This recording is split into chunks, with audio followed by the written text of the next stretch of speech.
Maybe Alexandrova as well. Her and Alexandrova, I'm like, sometimes they come at me early in the draw, and I tell my coach, like, I don't know if I'm mentally ready for this yet. Hello. Jess, congrats on the win. Just your thoughts on the match. Yeah, happy to be through. That I was able to kind of flip my level and, get a win here. Mga kagulat world, nakakaloka ang bagong kabanata sa kasaysayan ng Philippine tennis.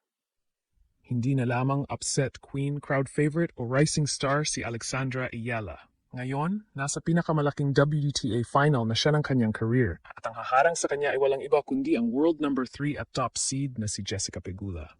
Pero huwag nating isipin na kampante ang Amerikanang superstar. Kilala ni Pegula kung gaano kadelikado si Alex. Alam niyang kapag pinayagang makapasok sa rhythm ang Filipina, kapag nakadikit ito sa baseline at napaikot ang rally, maaring biglang mawala ang kontrol ng kahit sinong kalaban. Kaya ang salitang takot dito ay hindi simpleng pangamba.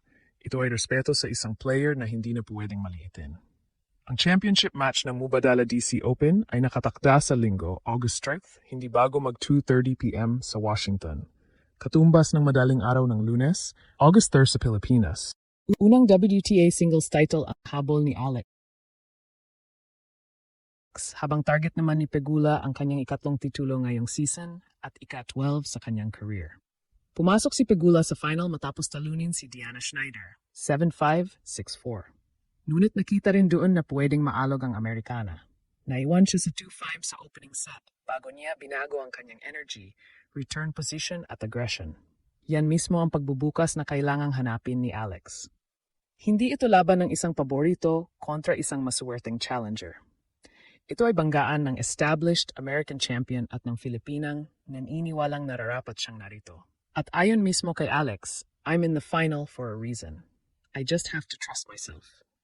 Mga kagulat world, dumating na tayo sa sandaling matagal nating pinangarap. Ngunit baka kahit ang pinakamalaking Alex Ayala believer ay hindi inasahang mangyayari ng ganito kabilis. Isang WTA 500 championship match, isang punong stadium sa Washington. At sa kabilang bahagi ng net, naroon ang top seed, home favorite at world number 3 na si Jessica Pegula. Sa papel, malinaw kung sino ang paborito. Mas mataas ang ranking ni Pegula, mas malawak ang experience niya sa championship matches, at mas sanay siyang maglaro sa pinakamalalaking hard-court stages. Hinahabol niya ang kanyang ikatlong singles title ngayong 2026 matapos manalo sa Dubai at Charleston at ang ika-12 title ng kanyang career. Nakuha rin niya sa Washington ang una niyang WTA crown noong 2019, kaya special sa kanya ang tournament na ito. Pero ito ang dahilan kung bakit hindi magiging komportable si Pegula. Hindi ordinaryong first-time finalist ang makakaharap niya. Kung makapagsisimula si Alex ng mabilis, malalim ang returns, mababa ang trajectory at walang libreng short ball, pwede niyang iparamdam agad kay Pegula na hindi ito ordinaryong final. Kailangang mapilit niyang maglaro ang Amerikana ng hindi komportable.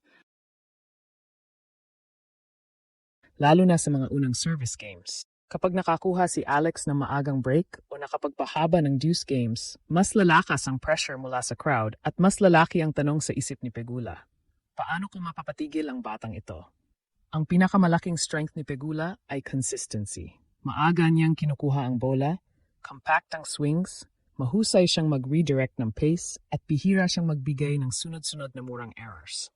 Hindi niya kailangang maghanap ng highlight winner bawat rally. Madalas, pinipilit niyang maunang magkamali ang kalaban. Dito magiging napakahalaga ng shot tolerance ni Alex. Hindi pwedeng ma-excite agad ang Filipina at piliting tapusin ang punto sa unang available na opening.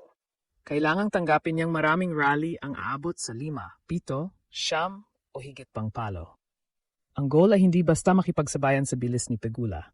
Ang goal ay baguhin ang direksyon, baguhin ang taas ng bola, at huwag hayaan ang Amerikana na paulit-ulit lang na humataw sa komportableng strike zone. Mahalaga rin ang left-handed serve ni Alex. Ang wide serve mula sa ad-court ay maaring humila kay Pegula palabas at magbukas ng next ball opportunity sa kabilang bahagi. Ngunit kailangang mataas ang first serve percentage dahil mas mapanganib si Pegula second serve ang inaatake niya. Isa siya sa pinakamahusay sa pagkuha ng bola ng maaga at paglalagay agad ng server sa defensive position. Sa finals na ito, maaring hindi manaig ang mas malakas pumalo. Maaring manaig ang player na mas disiplinado sa unang 4 na shots ng bawat rally. serve, return, first ground stroke, direction change. Diyan maaring mabuo ang championship. Kung may blueprint para sa isang makasaysayang panalo ni Alexandra Ayala, magsisimula ito sa isang napakasimpleng utos. Huwag hayaang maging komportable si Jessica Pegula. Sa opening set, asahan nating susubukan ni Pegula na agawin agad ang baseline. Gusto niya maagang kunin ang bola at ilagay si Alex sa likod ng court. Kapag nakapwesto siya sa ibabaw ng baseline at tuloy-tuloy ang clean contact, napakahirap niyang pigilan. Kaya kailangang maging handa si Alex sa mabilis na palitan mula pa lamang sa unang game. Ang ideal start para sa Filipina ay hindi kinakailangang puro winners. Mas mahalaga ang mahahabang return games. Kahit hindi agad makakuha ng break, kailangang iparamdam niyang bawat service game ni Pegula ay pagtatrabahuhan. 30 all. Deuce, break point. Kahit makaligtas ang Amerikana, naipon ang physical at mental pressure. Sa sariling serve, kailangang iwasan ni Alex ang predictable patterns. Kapag puro wide o puro sa backhand ang target, mabilis itong mababasa ni Pegula. Dapat may body serve, may serve down the tee at may paminsan-minsang kick o change of speed.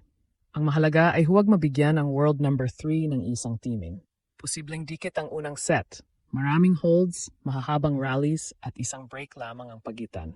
Kapag umabot sa 4-4 o 5-5, doon maaring pumasok ang tunay na pressure. Si Pegula ang top seed at inaasahang manalo. Si Alex ang player na may pagkakataong gumawa ng kasaysayan.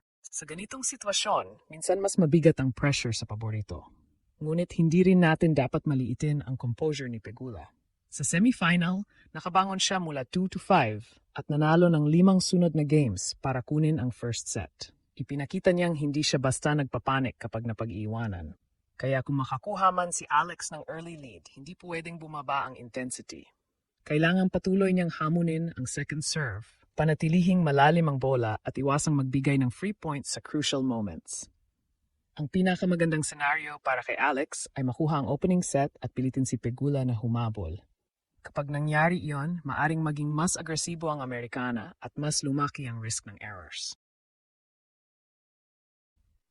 Doon pwedeng gamitin ni Alex ang kanyang bilis, counter-punching at ability na gawing isang dagdag na walang bawat rally. Kung mapunta naman sa deciding set, magiging labanan ito ng nerves at physical discipline. Hindi pwedeng isipin ni Alex ang trophy, ranking points, o kasaysayan.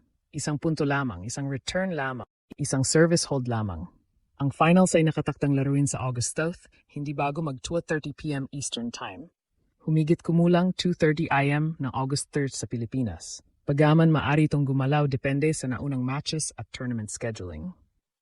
At ito ang bottom line. Si Pegula ang lohikal na paborito, pero si Alex ang may momentum pala at larong kayang manggulo sa rhythm ng Amerikana. Hindi kailangan ng Filipina na maging perpekto. Kailangan lamang niyang maging matapang, disiplinado at present sa bawat bola. Dahil minsan, ang pinakamapanganib na kalaban ay hindi ang walang takot. Ito ang player na alam na niyang kaya niyang manalo at handang patunayan iyon sa mismong championship stage.